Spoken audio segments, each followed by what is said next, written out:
அரியலூர் மாவட்டம் ஜெயங்கொண்டம் அருகே 4 மூட்டை சில்வர் பாத்திரங்கள் சேலைகளை தேர்தல் பறக்கும் படையினர் பறிமுதல் செய்துள்ளனர். கூடுதல் தகவல்களை எமது செய்தியாளர் ராம்குமார் வழங்கிட கேட்கலாம். வணக்கம் ராம்குமார், கூடுதல் தகவல்களை வழங்கலாம்.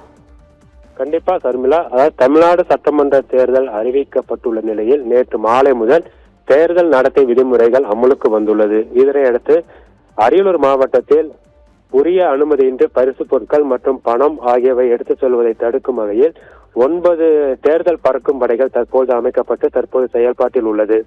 இந்நிலையில் ஜெயங்கொண்டம் அருகே கரடிக்குளம் மற்றும் செங்குந்தபுரம் கிராமங்களில் வாக்காளர்களுக்கு பரிசு பொருட்கள் கொடுக்க வீட்டில் சில்வர் பாத்திரங்கள் வைத்திருப்பதாக தேர்தல் நடத்தும் அலுவலருக்கு தகவல் வந்தது. இதனையடுத்து அப்பகுதிக்கு சென்ற தேர்தல் பறக்கும் படையினர், அதாவது கரடிக்குளம் கிராமத்தில் உள்ள மணிவண்ணன் மற்றும் அன்பழகன் ஆகியோர் வீட்டிற்கு சென்ற தேர்தல் பறக்கும் படையினர் அவர்கள் வீட்டில் வைத்திருந்த 4 மூட்டைகளில் வைத்திருந்த 279 சில்வர் பாத்திரங்களை பறிமுதல் செய்தனர். மேலும் அதே போல் செங்குந்தபுரம் என்ற கிராமத்தில் ஞானப்பிரகாசம் என்பவர் வீட்டில் இருந்த 14 சில்வர் பாத்திரம் மற்றும் 12 சேலைகளையும் பறிமுதல் செய்து தற்போது ஜெயங்கொண்டம் தாலுகா அலுவலகத்தில் ஒப்படைத்துள்ளனர்.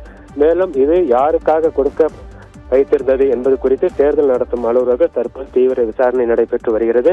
மேலும் அரியலூர் மாவட்டத்தில் பரிசு பொருட்கள் மற்றும் பணம் ஆகியவை உரிய அனுமதியின்றி கொண்டு செல்லப்படுவதை தடுக்கும் வகையில் தேர்தல் பறக்கும் படையினர் தீவிர சோதனையில் வாகன சோதனையில் தற்போது ஈடுபட்டு வருகின்றனர்.